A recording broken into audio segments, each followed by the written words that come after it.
Ia o se ele atu ina atu ai le lima o le whaatalofa i le paia mo le mamalu le nulotu. Ai meisi ai foi le mamalu o Samoa wa o whanga poto. Le paia foi o le atu nuulo o whaafafonga mai lunga le upenga tu whailangi. E a watu ai le whaamalo mo le whaafutai. A wā le whaamalo losi mai le tātu tāpua inga le nitai au. It's always a beautiful morning when we're able to breathe. When God enables us to have life. O le ala foi lewa tātou mapu te isi mai mauru fale mai lona te fale. Se tātou sulaina lona anga le nei. We worship our Almighty God and we give Him everlasting praise just for the moment of life that He has given us. God is good and all the time. Ele le tua. Te mi uma. O atuia feo fo faile le o le tua. Let's go and share and express the love of God by telling them that God loves you. Yeah, and so do I.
God is good and all the time. Ele le tua. Te mi uma. God is awesome. Let's tell everybody. Tatu tapua ia te ia. Ole li o leo ma moe o ia. Ele se meo te mativai.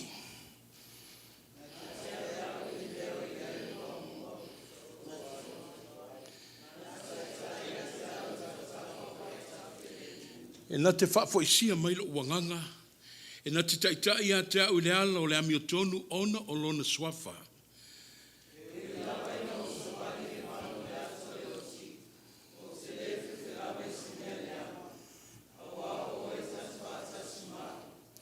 The Lord is my shepherd, I shall not want. He leads me beside still waters.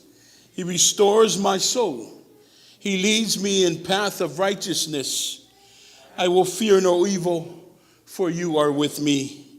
Let us pray. Assurance is a key ingredient of our faith. Knowing confidently that your unconditional love shadows our every step. What is there to fear? We uplift and praise the mighty name of Jesus for the pathway that He continues to unveil before us. Strengthen us with the presence of Thy Spirit, so your praises may be released in all that we do. In Jesus we pray. Le tua le mātou olo puni matangi. E malu masaunga le muai lo mātou wola. E whaamanuina lo swafa e whaavavau. Mātou pepese e iau vi inga e le au noa. A nganga pa i ae. E to amanga i la ua fio le whaamoe moe o le neitai au. Ia whai mau vi inga le ola tāpua i o lau whanau. Ai au wala mai ai so mātou manuia e whaavavau. Ono Iesu le li whaola wa tatalo atuai. Amene ma amene.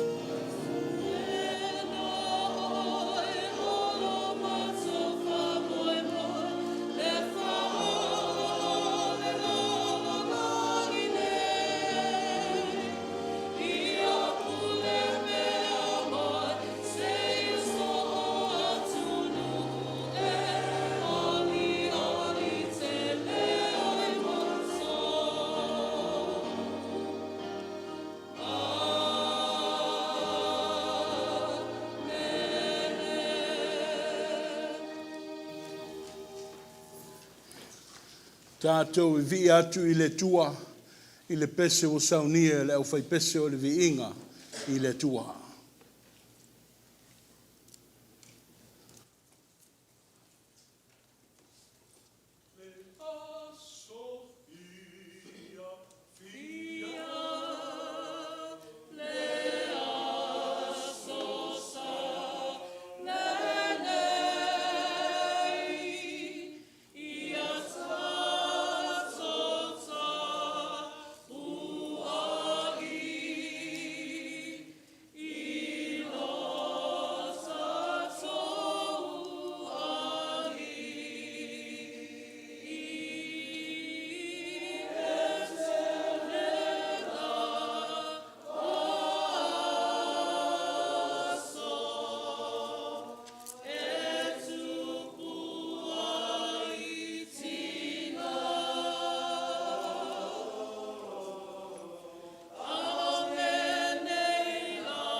whai mai o le lia o le lau leo ma moe o ia. Le eise mea o te mativai. Suafa man malo Yesu Keriso. Whaatalofa atuai pa ia o le kalesia. Sua lau sunga le toina. Tinare ngā aluenga. Ia lau whai ngā aluenga. Ta māma tinai o lawe alo ma whanau. Ia e tainane o tātou uso a malo. Ia o ma whai o na tātou ma futan whanau le li le nei tai au. Tai au manuia, tai au tutoa. Tai au fia. Ne lofa ma le anga lei o le tua. Tulai le awa ma le mingau e tau wai. Ia unau tulanga o asisinga. Whenga iai le whionga le tia akono. Ia veleo vai vai e whaleo. Nei tai au, le lofa o le tua e le mawai. Sa tātou walavala mo tātou matua se teimu sola. Ia leo tu tātou wheloa i lumonu. Le lofa ma le anga leo le tua lo manuia. Sunga le toina ma tinara ngā alueng. Ia ma le nofa alu. Manuia o tātou ainga. Ta maa lo tua foi le kālesia. Ia mori mai alofa le sunga le awao. Ia osa. Lo manuia i lātou i Samoa. Mori mai alofa anga le tina matua. Tina malolo. Ia tunwhai. Ia lo manuia foi le tina matua. Mori mai alofa anga. Nisi o le kālesia o le mwhai o na mafuta. Whengai whiau mga alueng. Ia o lo iai le alofa o le tua. Whionga le tia kono ia termeia. Ia o malanga mau. Ia o tulango ngā aluenga. Ia o le molimau le nei tai au. Se aso se malama. E whenga iai le a fine. E fasino sunga le toina ma le whalitua. Ia Antonia whengai ma tautonga. Ia iai le alofa ma le anga leo le tua. Tasio tama whanau e kālesia. Oli mawina foi le nei tai au le whionga le tia kono. Tina matua i ato iwa. Lo a whea le tino le mai. Tua i whengai ma fuafuanga limu tamai tai fo mai. Ia mana tua ifo le whionga le tia kono. Tina matua i fuafuanga lo whenga iai. Ia mtonga fitinga i le mai. Le nganga whaafitai le tua, ia lo manuia lo le kālesia. Tina matua ia Flora, ia manisi o tātou tamā, ia o lo whengai ma talawai, lo iai leanga leo le tua. Moli mai fwea lo whanga le whionga le te whono, lo manuia i la ua ma le whatua i ngā i Alaska, moli mai lo whanga i tātou nu. O le moli mauna le nei tai au, pēna whengai ai le whionga tia kono, ia masi singa li tātou nu. Anga lele tua, upofola sunga toina, ia alu mo le mana le upola nei asu, manuia li tātou nu whaftai.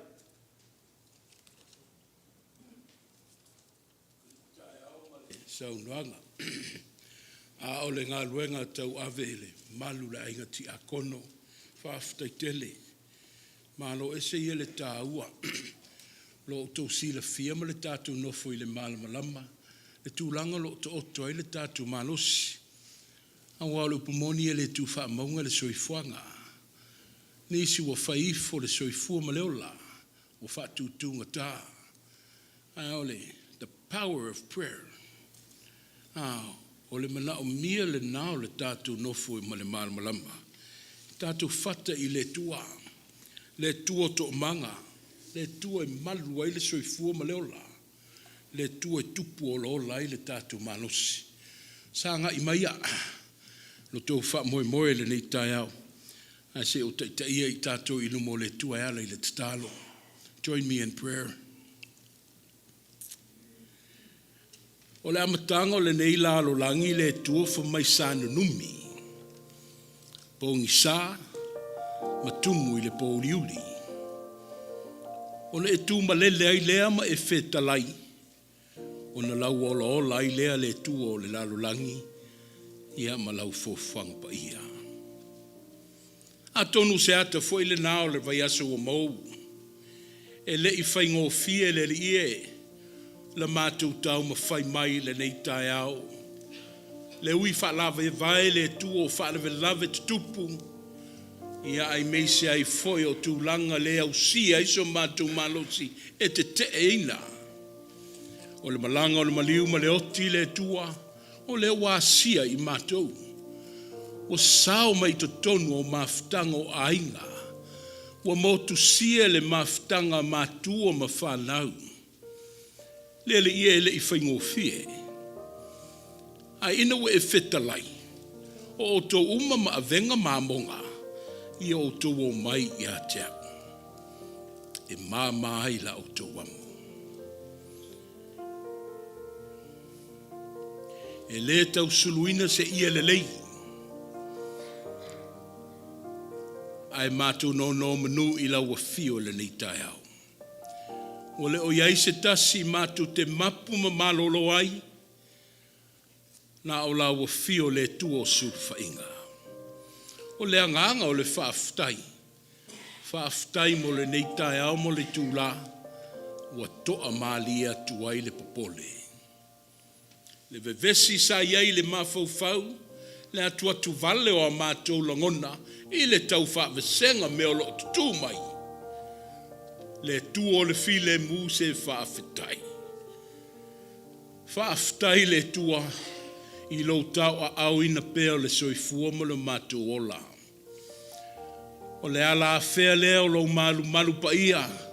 Se I mātou mapu malolo sa ili matangi I a te oe. I lo lava finangalo mo I mātou. Whaaftai mo le nei tai au tutoa, tai au manino. O e saunia mo ta pena I lo mātou ngō fie. Le mata I sau ala ua fio ua fō ai le tangata. Ai meise ai fo le lalo langi ma le mātou si o manga. Mātou langona le mule anganga vivi I le tua. A wawa umana e ta pena ina. O ani whaafita auli ftai ai mai mātou. E iei le tali, e whaatoa ai.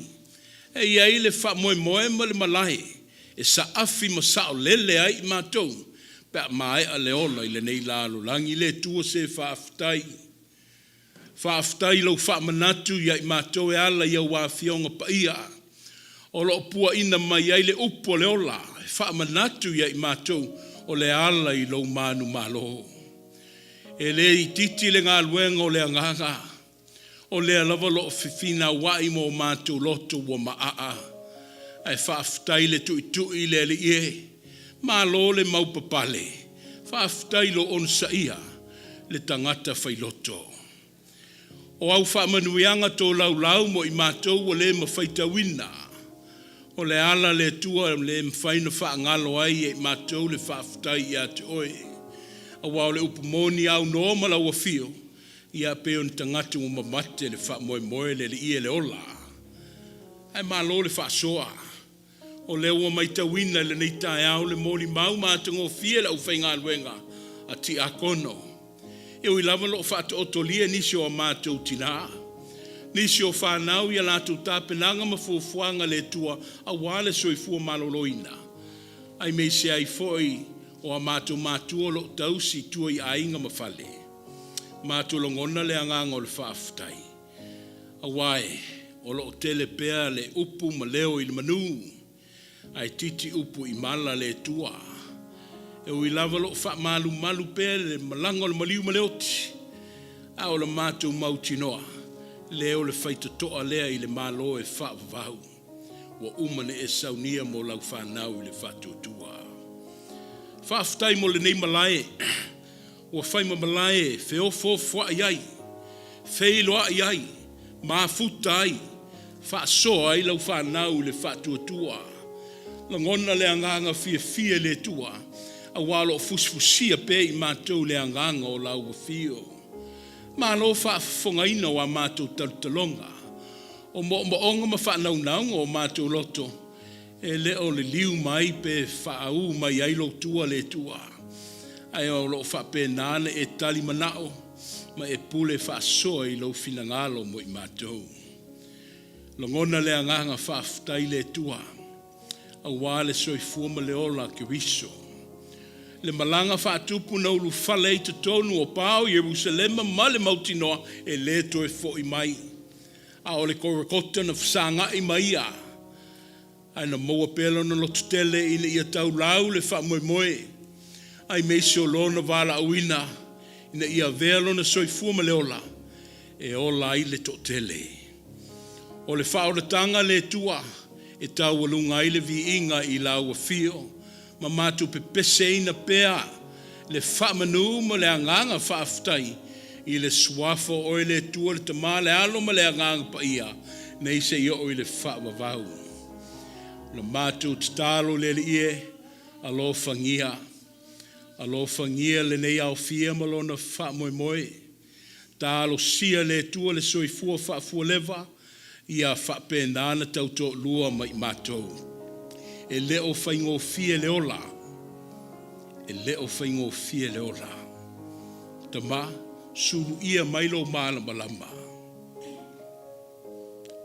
Sulu ia mailo malama lama ina ia tineia lo matou pongi saha. Ia matou matala, a wao le otoe moe fo i le fili mana au. Tama, o le whaatuatua, e le atoatoa i le tele o teimi. E matou tau ina lo swafa matau ma whaipea, ai e ar teimi e ifo ai matou i le fili mana au. O le mautinoa i le neitae au le tua, o le matou ola ne e filia ma vala awina o le matou whatau waa. E leo wha maoni fo i matou iai. O au wha manuianga tō lau mo le tangata. Ia o lo tu tamala, ia masama ngoa i pēla matou mawhau i lana tausinga. Le ria mai le taele o le loto ma le anganga, e alanga atu ai le fatu le tua i foto ele i lau a fio ma le anganga ua wha maulalo. Wha mangalo i matou uma. Se wa pito i matua le nei mpot putonga, se i o lava i a mātou whanau. I a wha mamaina i mātou i lautu noa, e pēo na whaeilo i Jesu ke viso i le sātaua o mātanga. Mātou tatalo i le nei tae au mo lau wha manuia. Māna ia i a upo le salamo wha mai e ae whaasanga. Whaasanga i maunga ina i o mai ailo mātou fsusoani tama, o oe le mātou tuk manga. O oe matala i o mātou pupuanga. Alo whangia le nei au fia le tua. Ia la loo mai au whamanuianga le li ie mo i lato uma. E leo iai a se tasi o loo sao mani whaafita auli mani whaare velave. E tutupu i le soifua ma le ola. Ta maa o ai ea o le a mapu ma malo lo ai. Sila lofa mai. A o mātou tatalo i le anganga wha maulalo. Le lie, alo whangia le nei maftanga. A vea pēle nei e kāle sia te, fia sila mai ai. E le ngata i lau sila whanga. A ia whao ngā ina le li ie mo lau finagalo. Wha manuia i ona vaenga i fia. O taitai ma e ua whao lulu i ai lea la lama le maftanga. Se i o lava le tua le loa le e kāle sia le Etena Fou, anga le leima whaamanuia. Whaamanuia i o mātou tau a inga, wō ma au mea mamai o mātou whaitapo inga i le nei tae au. E fau, nisi le tua wā whele malai, a wā le masani le nā Samoa pe a o i le sapati. E le e su e lava le tua le whale tāpuai. Ma ia maule tāpo inga ma le fisota inga ma lau wa fio. Tala lua le maftanga se teimi o mamua anga le lei. Wha manuiha. A tonu i eise au ngā le asiasi mai. Ia ia whaile nā mau vi inga.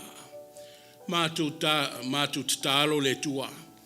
I le fauta ape atu o lau e ka le sia. O le amalanga atu le tua i le whainga tau le ala. Ono le wha moe le nei tausanga ma lona whanotele. Wha manuia au lotu pūlenga ma mtanga luenga, ai meise o le au fia o le e ka le sia o au. Au mātou tau mwhai atu le tua i le laumua. E swala o pole ma saili pēr se lumanai manuia o lau whanau, e ala i le e ka le sia o au. Alo whangia fo i au lotu ma le whamuli, a anga le lei o tangata, ia o la a whaia le whaivo le tāpua inga. Mātou tatalo le tua i le malanga o le maliu ma le oti. Alofa ngia le li ie, au maia le file mua la ua fio. Se whāto ai le whanonoa. Ina ia whamatala loto ia i mātou le tala o le tuitu. Ia whai le nāma māpusanga le tua i vaitau le whaingofie e peona iai le nei tae au. Mātou tatalo le tua mo le aulu sisina. Alo whangia ma whaafua level lātou soifua. O ani ngase le ali ie wā a fie le soifua ma le malosi. Ma manau a au. Iei le tinao lo whaato o tolia i a ai o ngase. Ai mese le to tele lo o tausi tua i fale ma ainga. Ma manau a au. Ele ea se fo mai sili. I lo o Yesu ke wiso lo matua li i whaola. Alofa ngia le tua. Na lo o mai lau wha malolonga. Ina ia utupupu ina la matu vai tu e whaafo i sia le malosi ma le ola. Ia whai lea mau vi inga. Le sakalameta. Le lau aipa ia o lau afio. O le o ngā tutonunga le mū lea la matu whaatua tuanga le tua. Ta pena masaunia i mātou. I anga tatau i le whaaloalo o le oto i malai nei. Sau se teimi mātou sa eili whaalongo. Sue. Ia mālia i lau a fio le tua la mātou wola tāpuai. Ai a o ina pē i mātou i le ngā luenga o le anganga. Ma whao ngā ina le vai ma le whaatau wā o lo wātari. E ma moli ai le whe au le leitai au ma le aso. God, we claim victory in you. We just ask that you bless us in your abundance. Keep us so we may know and fulfill your commandments in life. And strengthen our faith so we may not wither when we're faced with trials, but stand firm and give you the praise and all the glory. These are our prayers, O God, along with the many that resides in our hearts. We give them in faith, and through the power of the name Jesus Christ, we humbly pray. Amen.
O le soe, le masani o le ne ekalesia o i le whamanatunga. E mātou tāpua i whaatasi ma le autam whai. E a mai e le mau I kampani te tasi o le ekalesia, incorporate tonu le tātou tāpua inga. Ia ona whai ei lea ma le tātou sauninga I le asasao whamanatunga. So I've decided I'm going to follow the le tusi mo le autam whai. Sau stemio le a whaalawa I tele le mafutanga tina. A o le tusi whitwhilia mo le mau le autam whai le nei tai au. Ia o le lau tusi e salamo. Salamo e tasi. A o le whai upu mo mua se I o le whai upu e ono. Le lau tusi e salamo e tasi. A o le whai upu mo mua se o le ono. The book of Psalms, the first chapter, verses 1 to verse 6. O le a tātou whaitau whilaflafua I ai whaafonga maia I le awhionga pa ia alo tātou atua. O le manuia o le wami tonu, ma le malaia o le wami o le anga. Amu ia le tangata. E le savali I le whiriwhilinga a e ami o le anga. E le tū foi o ia I le ala o e anga sala. E le nofo foi le nfoa o e tawemu.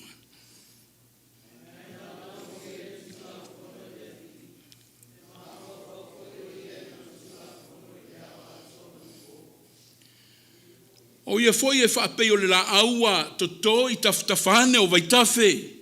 E fua mai ona fua I ona lavatau. E le ta ulu fo I ona lau. E manuia fo I mea uma na te whaia.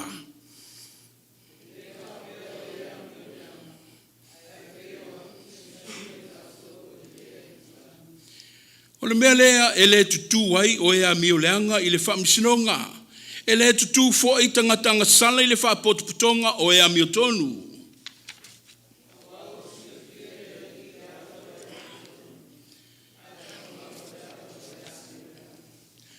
Blessed is the man who does not walk in the counsel of the wicked, or stand in the way of sinners, or sit in a seat of mockers, but his delight is in the law of the Lord. And on his law he meditates day and night. He is like a tree planted by the streams of water, which yields its fruits in season, and whose leaf does not wither. Whatever he does prospers. Not to be wicked, not so the wicked. They are like chaff that the wind blows away. Therefore, the wicked will not stand in the judgment, nor sinners in the assembly of the righteous. For the Lord watches over the way of the righteous, but the way of the wicked will perish. O afionga leli, o opu le tua, ia wale so ma le fa moe moe. Tama ia awina maile anganga.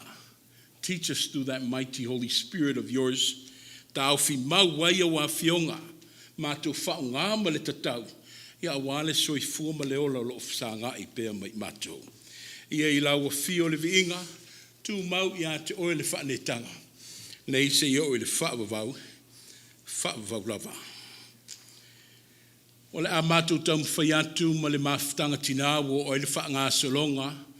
O le mau le au kampani po le whaafowina o le lotu o le au tamwhai. So without further delay, I'm going to give it over to the Women's Auxiliary. E latu te whaasoa whaaleanganga mai. E a wafo I le mau le au tamwhai. E pēr na whengai ma tātou I le neitai au le mawhtanga tina o la o tō wawanoa.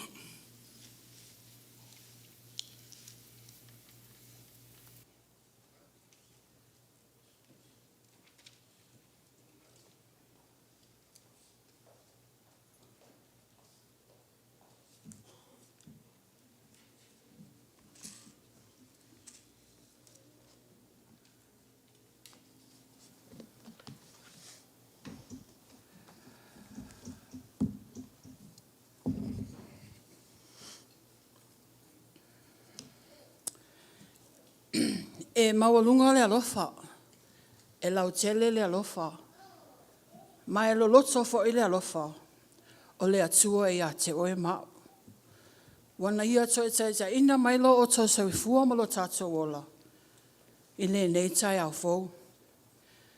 Ua ta tau lama o na mea, I le tangata, ona pati patia, masula ina, lea lofa lea, le whātua o ia. A wae a fuanga ia te ia le manuia, e toi fo ia te ia lona lava vi inga e whawawau. Ina swafa manu malo, loa tuolo tātua li whaola, ma tau te whawhelo hai, ma toi whatalofa atu, ina mamalua sauninga i ona vaenga ese. Ia, ai mai tau te le i folau, e talo atu le mawhtanga, whamuramo le tala mai a aolunga nei.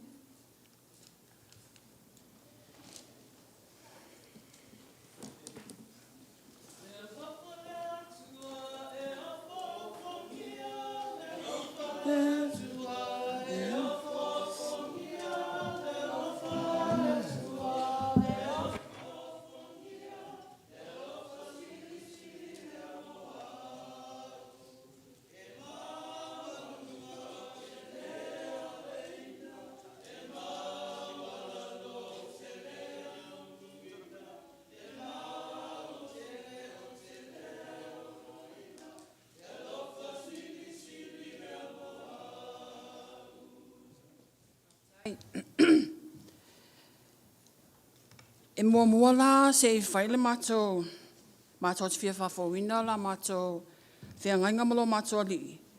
Ona ua Malepeai, talu le whaalongo ta tau le nene mawhtanga, le atoa, solomuli ma whe foi ai i le ngaruenga. Pese se lau tau wha. O te tangilo tamae, ia te oia o lai, ia mangalo se, ia lofa fua mai ua le mawaso lele, na o mea ele.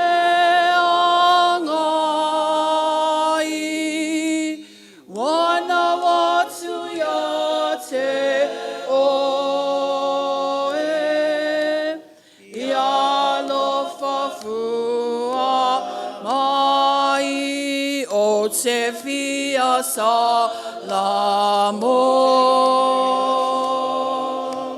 ia te ai mame tuai,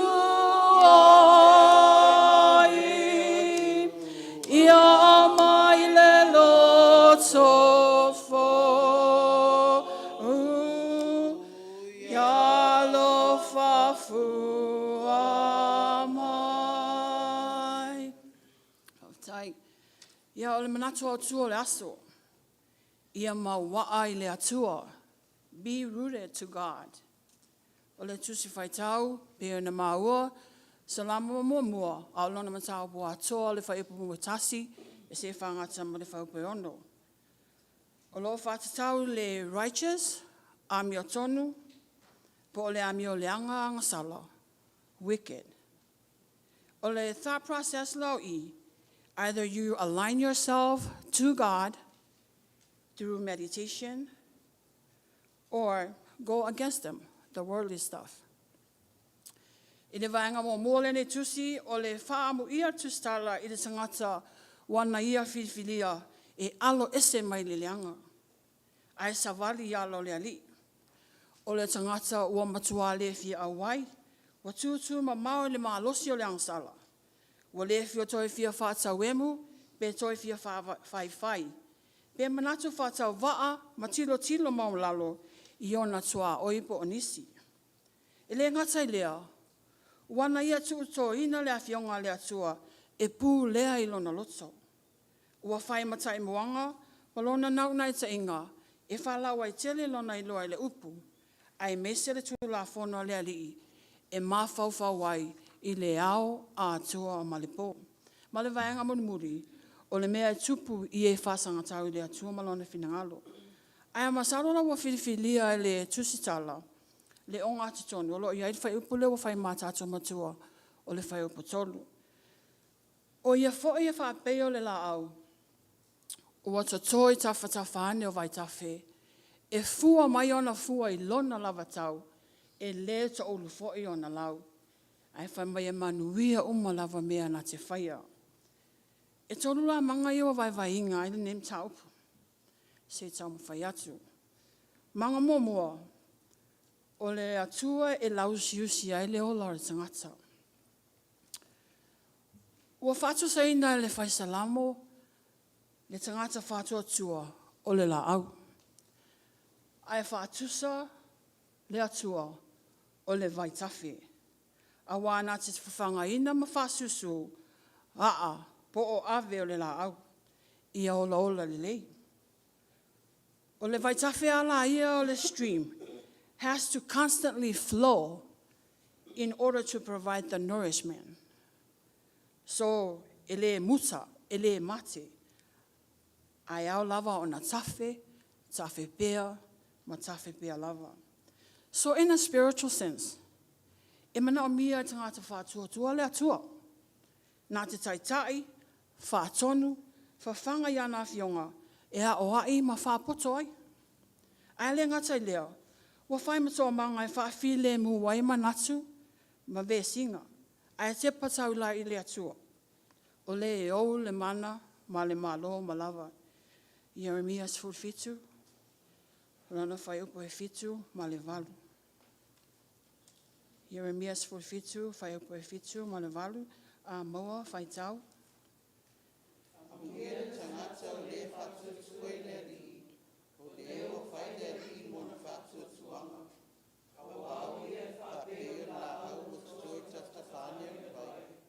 O solo atu na ai tatawhane o vai tafe. Na te le loa fui pia o mai le pela. Ai lau o lolo na lau. E le atu atu pale I tausanga o le lau. E fua mai pia lau na fua. Salamo e valua, whai upo sfululua ma sfutolu. Salamo e valua, whai upo sfululua ma sfutolu, a maua whai tau. E tupu ola ola tangata ami o tonu e pei o le pama. E tupu tele e pei o le arasi I le panona. O e watu ina I le fale o le ali. E tupu ola ola I la tau I loto ao tatou watua. E le aise whai whatoanga na te fia tuto ina se la au I se lau whanua matutu. Pe mamau e se fo I mai le ngutu o le au vai. Na paule mea o ai, e na ole mamango lau la au, so le aini fua e funga mai. E funga le leila mi o tonu ona o fua o ananga luenga, o loo whaalia e fōlinga o ke wiso. E mangu le amio leanga, ona le aise whasota inga I le puna o whaamanuanga o leolanga, e mana o mia la leola. E skelus fulfitu, whai upo e walu ma le iwa. E skelus fulfitu, whai upo e walu ma le iwa. Whai tau whamamori. Nga tuto ina I whanua le le e la tāne I vai tele. Ina ia tupu ona la, ma ia fua mai, ia whai fo ia ma wine tele. Ia e whai atu, o lo whapea un whetalai mai o le ari I le atua. E manuia ea ia, e leria ina ea e ia ona a. Ona fua, ina ia mamo ai. E mamo lau umalawa I ona lau. Ai leo lima marosi. Po tangata e to tele le ina ai o. Salamo toruono, whai upo e fitu o le iwa. Salamo toruono, whai upo e fitu o le iwa. A maua whai tau. Le atuai, ma e lava loa lofa. On mea le ua whatu atuai tangata I paolo o papa au. E maali e la tau I mea lolo o I lo fale. E te whao me ina fo I la tau I vai tafe o au mea whawhia. A wao lo ia te oele puna o le ola. O lo malama lama mātou te iloa ai le malama lama. Manga lua, o le atua e utu vai I ai le tangata. Ua whetalai e su o ia o le vai tafe o le ola. E te lela leo ngā o le vai tafe. Nā te whaafia ina I ona manga vai. Ua whapea ina fo I le atua, nā te whaafia ina I ona tangata. O le maalosi la o le tulei o le vaitafe. O le lau ola ola fo i le nā ma tupu mau. A ia au le la au ina ia awane i pau. O le atua ai o le sulufainga. O le atua o le whaalotanga. E utu vai ai le ngata o e wa ngā lala i le upu. Ma fia feinu. Whai mai e tele tu ai ngā vai. Ai whai mai o le vai lea. A e inua. Se ia whaavavau. A wā o le vai o le ola. O whaamanuanga ia fua mai e wa maua'a maola tu mau ia ke wiso. Ia tātou tā ofi maula ia. Tari tonu ia Yesu. A wana o ia o le ala. Upu moni ma le ola. Salamo e whaalua. Whai upu mua mua ma le lua. Salamo whaalua. Whai upu mua mua ma le lua. A maua whai tau. Lea tuai, e whapeo na nau o le aile i vai tafe. Lo whapeo na nau o lo o nganga i ate oe. O fia inu lo o nganga i le atua. O le atua soifua. O awhe eo te alua tuai i lo ai au i luma o le atua. Ioane fitu, tolu fitu ma le tolu valu. Ioane fitu, tolu fitu ma le tolu valu. A maua whai tau. O le toe aso tele o le tausaminga. O tūla i ai Yesu, malanga, o whape atu. A whai e fia inu te tasi, i nāsa wia i a te au e inu ai. Se e whatu tua i a te au, e whape o na whai mai o le tusi. E tafe mai o vai tafe mai tutonu i a te ia, o le vai ola lava. Ma le Isaias fululua, whai upu e lua ma le tolu. Isaias fululua, whai upu e lua ma le tolu. A maua whai tau. Auta, o le atua, o lo wha o tanga ia. O te whatu atua, o te le fefe. A wā o le i le atua, o lo malo si ia malaku pese. Ua vea foi o ia mo wha o tanga. Vai kuna o wha o tanga. Ia ma le manga muli muli, o le atua. I stumble on this a little bit. O le wingola tala. O le atua e whaamama e ia le ola. Po o le atua e whaamama e ia le ola. So e tamwhai atu pēa le lua. E māsani le whaisalamo i le winga o le vaitafe. A wāna te whaasusu so, se vaipanoa o le aipa i o Yerusalema. Ai sili ai ona ia whaasino i loto manganga o tangata o iai. Ele o toi lilo lale nātu langa i lo tātou o la whātua tua matari tonu i le atua. O lea lava o lo tātou wō malanga pēa. Ma whātā milo milo i la sanga o le ni lalo langi. Ma wawa ai atu pēa i mea o tutupu i lea aso, ma lea aso o whetala Yesu. Ia o tau o mai a te au. O tau uma o e ti ngā inga, ma mawhatia i avenga, o au e malo lo ai o tau. Ia o tau a moina la uamo. Ma ia o tō wha o ao ia te au. A wā o ao o le angamalu, ma le loto mau lalo. O na mauale o tau o le malo longa mo o tau wanganga. A wā e awanga o fia la wamo. I lau a venga foi, e mā ia. E feso e tolu, whai upas fulfitu. E feso e tolu, whai upas fulfitu. Ha maua whai tau. Ia noko mau koe ke riso i o tau loto i whātutua. Ina ia maua'a ma whaamai ina o tau i le alofa. Ia ma le kolose lua, whai upe ono ma le fitu. Kolose lua, whai upe ono ma le fitu. A maua whai tau. Lene, whape ona o tau talia o le ali i ke riso Yesu. Ia sa mawani ai o tau o ia ia te ia. Ia maua'a o tau, a tina e ai ia te ia. Ma ia tumau, whatutua. Whape ona o ina o tau. Ia whaatele mai whaatai. Whātai. E longa lava ni suinga te tele o leo langa pe alo fia e tātou i le tafe po le puna mai o vai mai maunga. Ma whaasolo ifo i lau whanua. O ia suinga te tele e whaama mai na ai a la vai po o mga vai sa tumu i o taota ma la fua i ai la pisi. I oi, e whapena le tangata pe alo fia le maalosi o le anganga pa ia o le atua. E wha amama i nā i angasala. Maui ai a wala mama. E wha awhawi nā i lau loto. E tafi a si aile le anga o le laulangi ma o na tui ngau. E wha nau whawi ngā i le tangata tuai i le tangata fau. Ia, tātou whalango lango ma pipii lau wha moe moe ia Iesu. A wā o ia o le vai tawhi. E whawhaingo fia ina ma whatupu ina o waa ia tutupu ma whala. Ia funga mai ini fua i ona lava le tau i le teimi ua ngafa mai. Ia awa fo ine toi ta ulu ni lau a ia manuia mea uma tātou te whaia.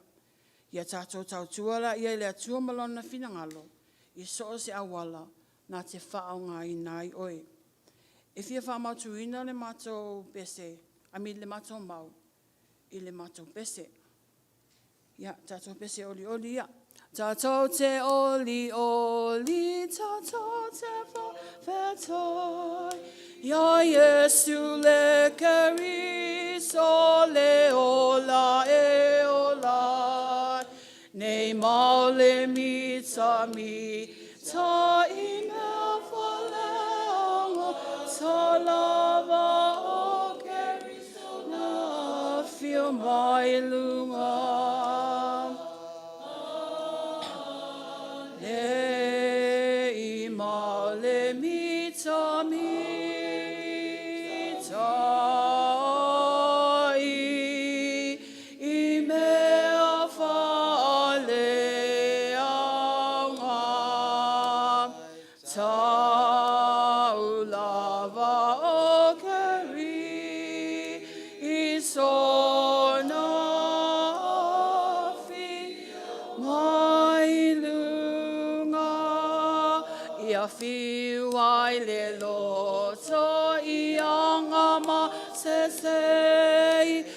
Ngalo I manatu le lalo langi nei ai oli oli pe a ile alofa mai o yes le keriso le ola e ola ne I male mita mi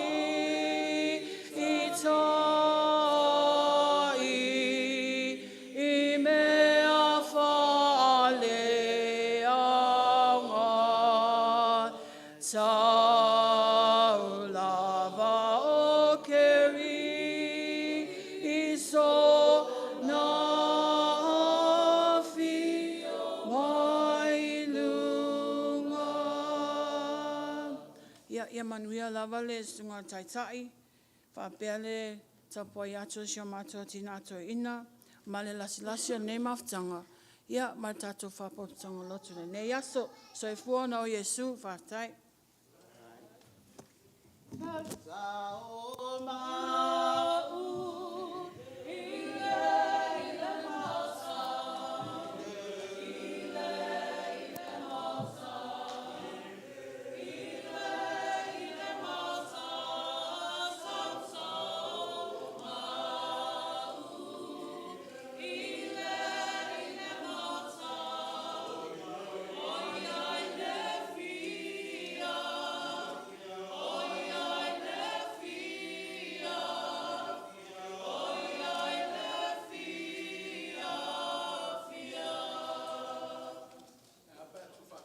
Tau lima matatu au pati ia wale matungo fio le faso. I think that's a sermon.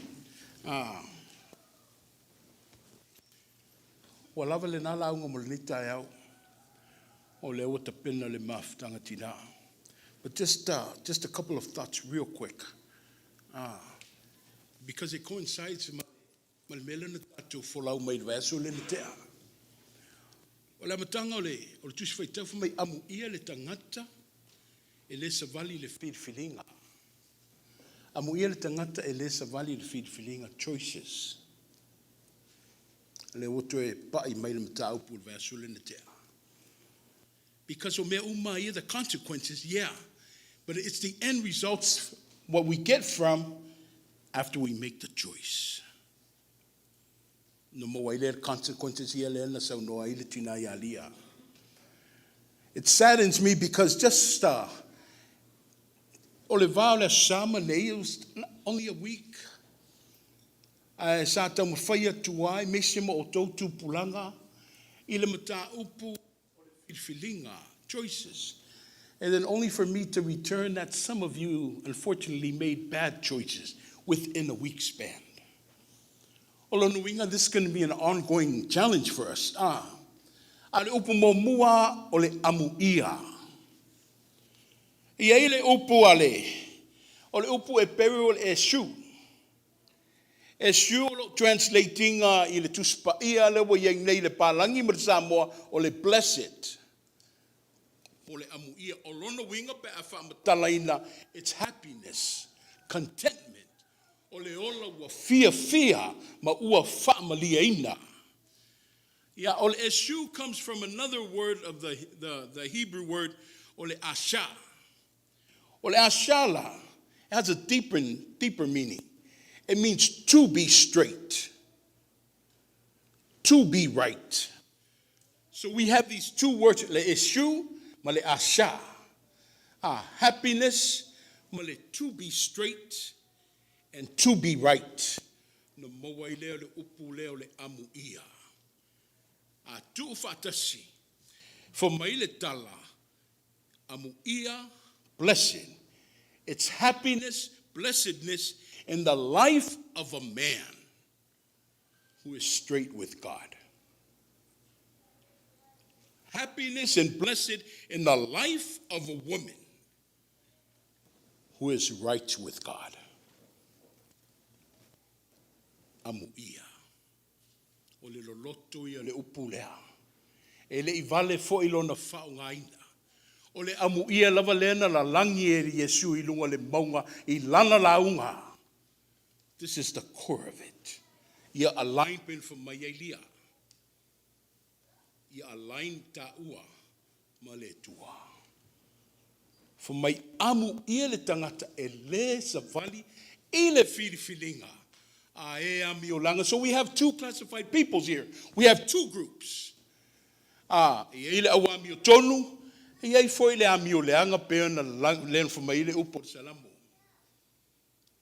Classification of people.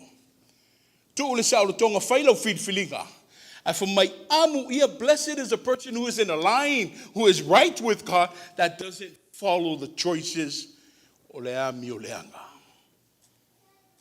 It surrounds us. Tangata foila iele. Mui mui. Tau faleanga. Tau ele faloalo ele ava. Tau ele alofa ele mafayuna fa mangalo. E fai meleanga. That's them. Le fo mai la le tua ile upulea ile tusia salamo. Blessed is he. Blessed is she, blessed is they. Ele o ile filinga o ila tauia. Ai fumai ha, e fai mana me malie. E fai masua malie ma le fia o le mafuta ia fionga pa ia le tua. Be honest with yourselves. How many of us read the Bible during the week?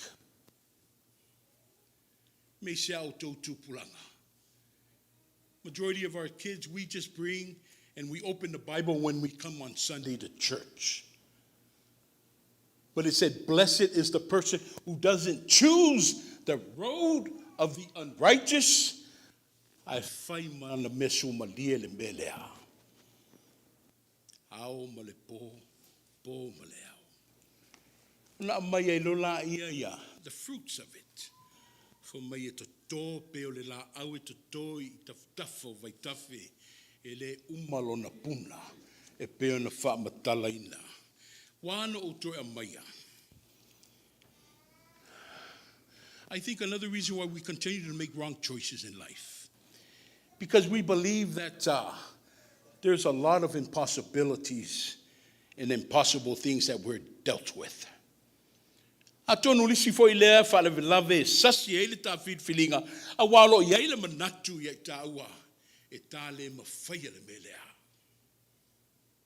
When we're faced off with the circumstances that's beyond our ability, then we fail, then we choose wrong to get out of that circumstance. Let me remind you of the words of Luke. Jesus spoke clearly. Upu a Lucas funmal valu, luas funmal fitu le fai upu. Fo mai o mea e le mawhaia le tangata oe o au, o mea e le mawhaia le tangata e mawhaia le tua. The things which are impossible that we think impossible of with men are possible with God. Let that take root inside of you. Laufiai. Our job is to believe. Turn the situation over to God and trust Him with the care of it. Avese le popole. O le whale velave le nā le lo tele ai whiwhiringa o lo se sei nei on teimi. Because we do le tatu malosi. Ai ngalo ai le tua e o le malosi male mana e ngā whati ai me uma. O le manatu o le tangata le o le whinangalo le o le tua. O le alo le tangata le o ala fo ia le tua. Au le tatalu ia tō manuia mai le tua. Mo oe mau ini ia sao matonu ai le tā whiwhiringa. Whiwhiri whatasi ma le tua. O le salamo lea na tātou whaitawina whasoa i le mawhtanga tina. O lo tala no manino mai lava i unga o a tātou whiwhiringa e whaia le ola nei. O le tangata whamai a e whiwhiri le ami o tonu manuia. Whaingo whia ia le language ma le whaunga ina le tua. Mai au tangata e whiwhiri le ami o leanga. Well, the end result is malaya. Simple equation. E lua lava me whiwhiri e tangata. O le lelei po le leanga. O le manuia po le malaya. O le ola whaavavau ia po le malaya e whaavavau. O whaamanatu mai le lautusia salamo mo oe mau. Tātou uma, ta mā, tina, tua whaafine o oso tua ngane whanau. O whaamanatu mai le lautusi le salamo mo I tātou. O le soifuanga lelo o tō soifuma o olai. E lui lava tā ua. We will always be challenged I le whiwhiringa. E lui lava I tā ua I le lololoto o le tō whaa. E lui lava I tā ua o le mamao foi o le tā whautautanga. E sa veu ma lui ina tā ua I le whetutu nai ma le whetālai e whai tā whiwhiringa I le tā whai e tatau. A wale manuia o lo whale ma lo ainga. Au se manuia fo I lea I le ngā luenga le tua o mafua I le mafutanga. O le whautuanga le whaiwhe au, au ane I o tā maa le ale, au ane I tā maa le ale. Ai a tātou maanga whangafa. O leo toi whaingo fia leo la. O soe ia ke riso. O le tangi lava lea le pumate, ao se tua lalo e to oto atu I o taftafa. O ele e ma fili fuaina lau tō whawha le tua. Aua fuaina I pisi le tai papau se tā whautautanga mamau. Aua fuaina I ta oto I le ata ata o le poingsa o se tā whiwhiringa ata mai e whaia. Ai o tō wholau ma le langi mā. Wholau ma le mautinoa, ia sā ngai ane ai o le tai o tō whaiva mana ia. Ia o lo alo foe ai pēa wale tua, ia ai me sei foe I to tonu o whale ma ainga, ia manu te leina, le tai au ma lau whaafafonga. Anga le leile tua I le neiva ia somalana sāvalinga, o le tatalo whai pēa, ia lo loto, ma ia toa le lei. O lau whiwhiringa whai. Fu mai ale salamo. Amu ia. Amu ia. Amu ia le tangata e le savali i le filinga a ea mioleanga. Ai nau i le tūlafuna, ia fionga pa ia le tua i le ao ma le pō. Fu mai ia e ola pea ia e whaavavau. Ua whaatusa i le la au, i watoto i vaitafe. E fua mai pea, e pea na tualalo mai, ia malaunga mai le mafutanga mo i tātou i le neitai au. Le tua i e lau a fio pea lo vi inga, ia tu mau pea le whaanetanga i ate oe, nei se i o i le whaavavau lava. O le pese o saunia e le au fai pese, o le fili sawa. O le fili sawa.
O te tuina atu ia te o tau le mea na maua'a.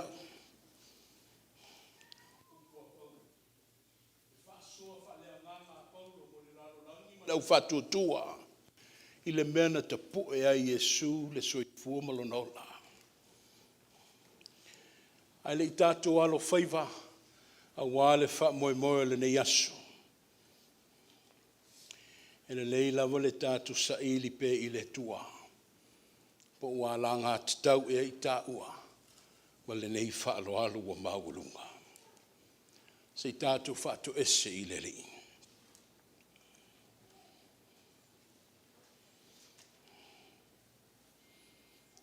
Malu ave i fale lo finangalo i le nei tai au. A o mātou solia lo pa ia ma lo mamalu siri ese. A wao le upu moni lava ma le wha maoni. Ta ma, o loo to ilalo popo pea i mātou i le fili maana au. O loo fesasia e pea i mātou i a mātou filinga ma whai unga whai. Wa mātou whaangalo ina la wa fio i le tele o teimi ma le ngā solonga maali o le ola. Ai a o lo le teimi wa tuta ai mātou i le fili maana au. Ona toe mana tua le i la wa fio. Mātou whatu ese atu i le anganga wha maulalo le li e. Ma i o eina le whatau waa ma lo mātou vai vai. A wale le tala whea ngai o le tangata ma la wa fio. Ai mātou sa ili mālo i la walofa muti vale. La walofa tuli roa. Ina ia mamama ngalo i mātou e ala le nei fonga. Ta talo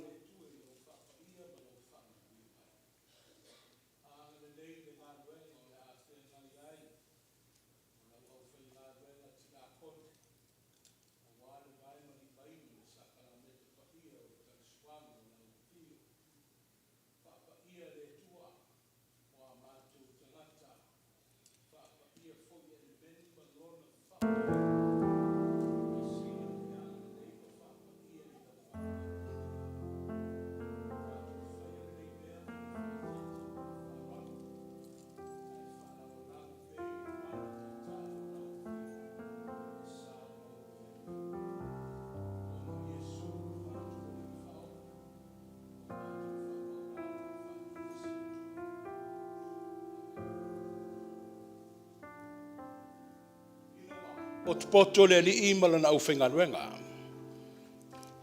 I lea lawa.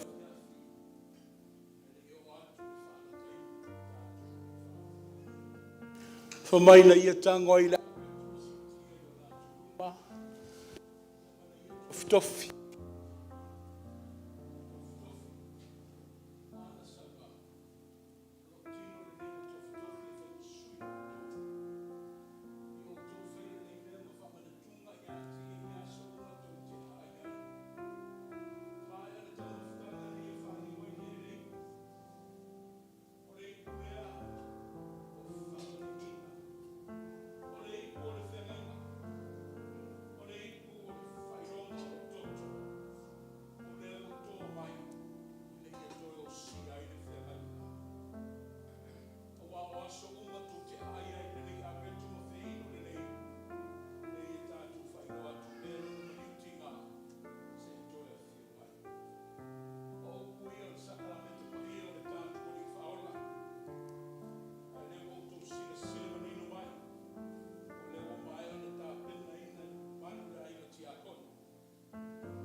tonu le whatuanga.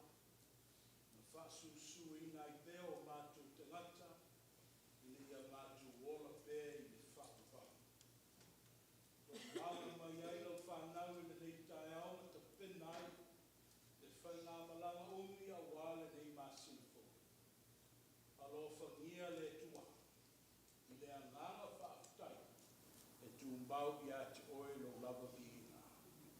Aur whaasilinga o le malosi, o le ola ua whaafawina, ia whaongaina e lau fio i lo lava vinagana. Mana tua ma le rofa, to tele o le mawhai na mafuta mai.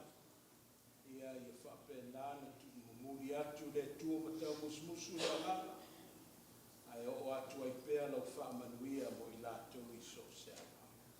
Na mātou te taro lea, e ala ia Yesu ki viso lo mātou ali, ma le whaola. Amen.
E le mawhai lava se meo le nei lalo langi. O na wawai ese I tā ua ma le alofa tu noa le tua. Whatever you may be experiencing in the can never separate you from the love of God. That's real. Le alofa tuli tuli loa le tua. The mercy and the grace of God is ours till our last breath. Se lau ono se furu ma le lima. O le viinga o saunia lau fai pese.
ia e ai o mātua ai.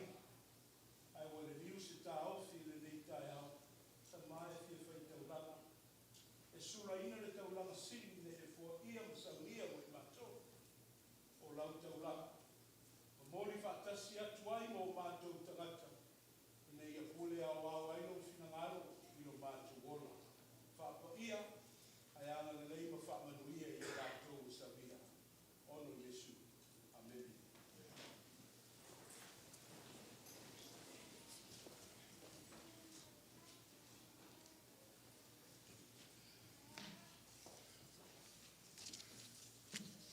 Morning, church.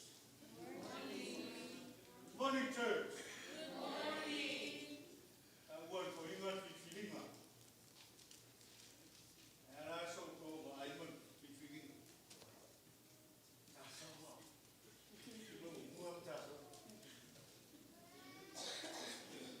How do you call it?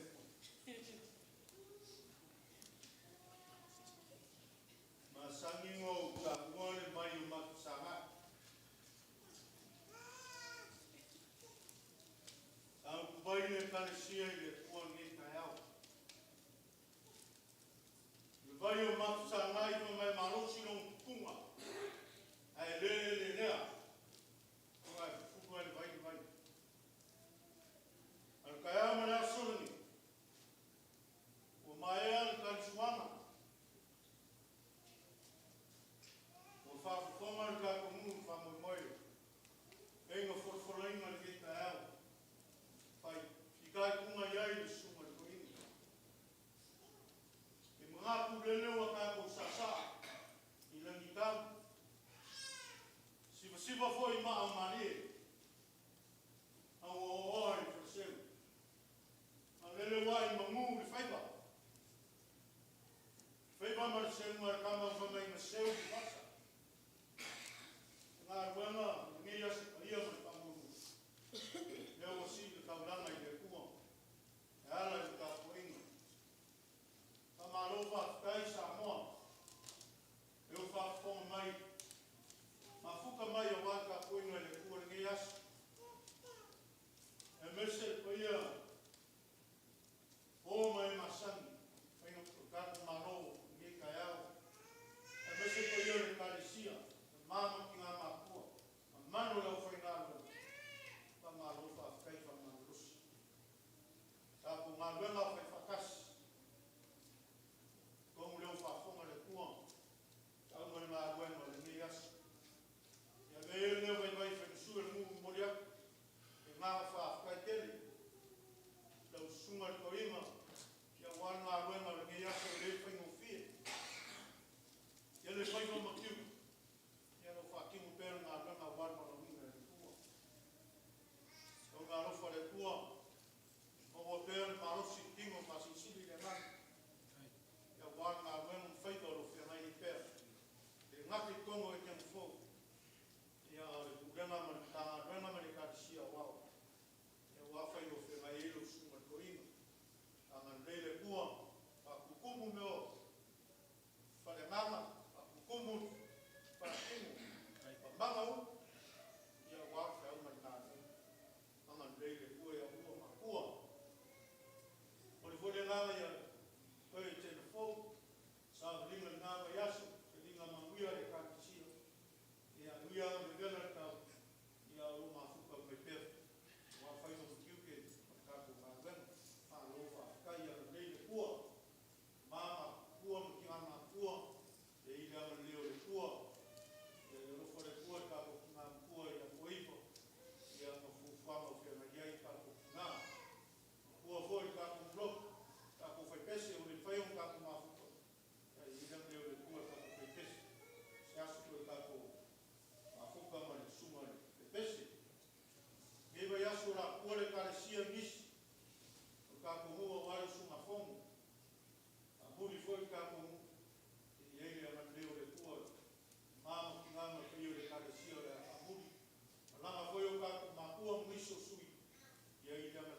ua tātou whaalongo I lona manino.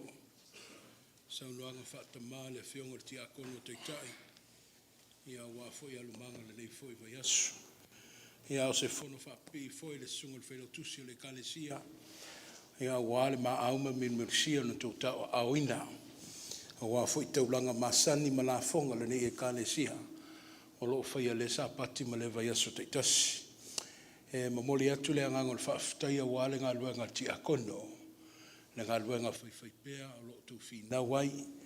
Ma lo lava le tāpena pena ma le maanga whangafa I le tua ma le ngā luenga. Le lawa le ama lona wha mātungo fiaina. Ai me se fo I le asinga o le kalesia I lono I tūtino. O loo tātou whaalongo ina pēa I le vai asu I la o tau mori mau. Sanga wha manuia le tapena ina fo I le lau ai o le lii. Ia o le anganga lava lea. Au whai pese lo te tele. O loo iaina I tūtuangia lo o wheangai ai ma le tātua tali. Le sunga le whai pese. Ia pēna maua le saunoanga le tamau le kalesia manatua le tatalo. Manatua le tatalo le atali I malona aiga. Ia I le nei lava vaitau. O vaitau le whaingofie. O le atua le tātou mafutanga mo nei vai aso.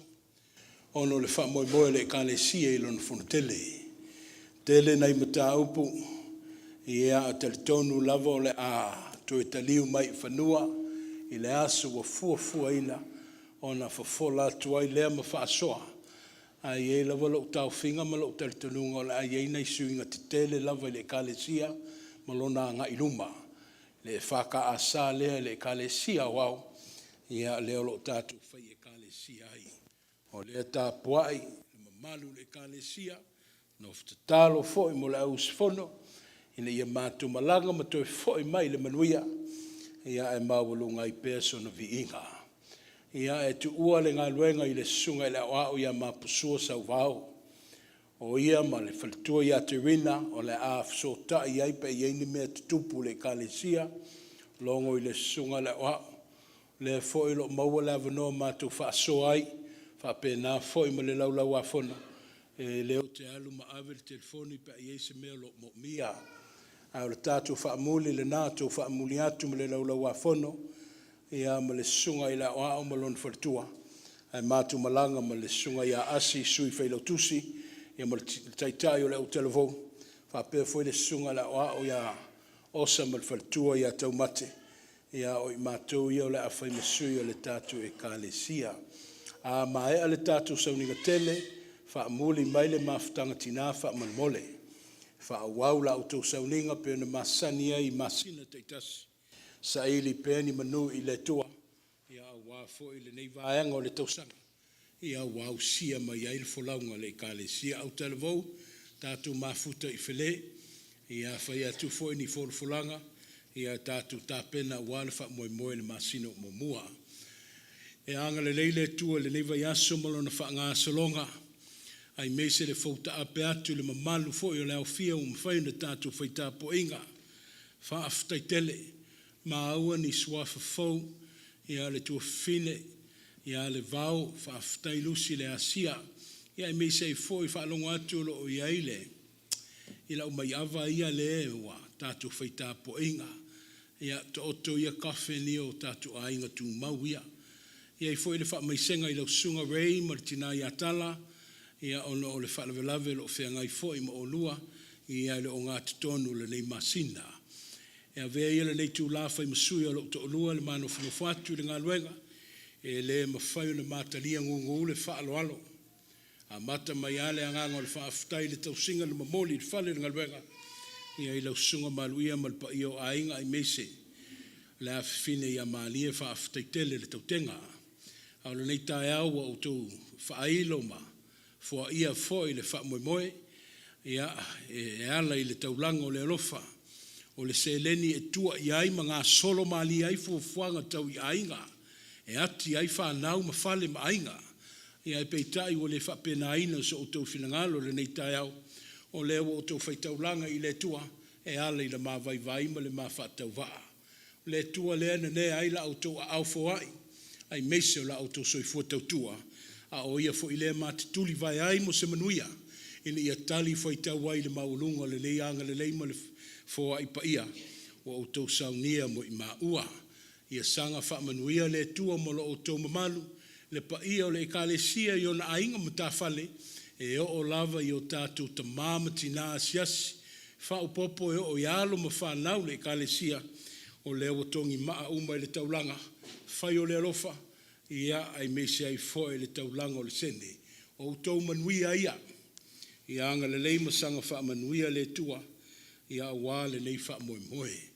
Ia tātou mafuta I le asolua, e pēo na saunoaina le ofisa, a tātou whaia fiafi le asolua, ai le itu ua le tātou mafutanga ono le whaamoe moe le ekalesia o au, whaaftai foi mo tūlanga o le tālonga, to e sea ono o fufuanga tau I malio le matanga luenga, ia e vava ai mai lava I lungo le tātou TV, ia e se lona mātungo fie, o le tau fia le tūlanga o le aasa o le vela o le la, ai o tō nau lava I le ngā luenga ina ia mausa na fsoswani, ia ina o pa ia le matau po le la, we're in a heat wave, au le finau le la, whaman mole, ia tau si pele soifu malu loina, stay hydrated people, whai you don't need to go outside, don't go outside, e whai asina aasa o le la, le fo mai e au le se lau se fulu man tupu le nei vai aso atoa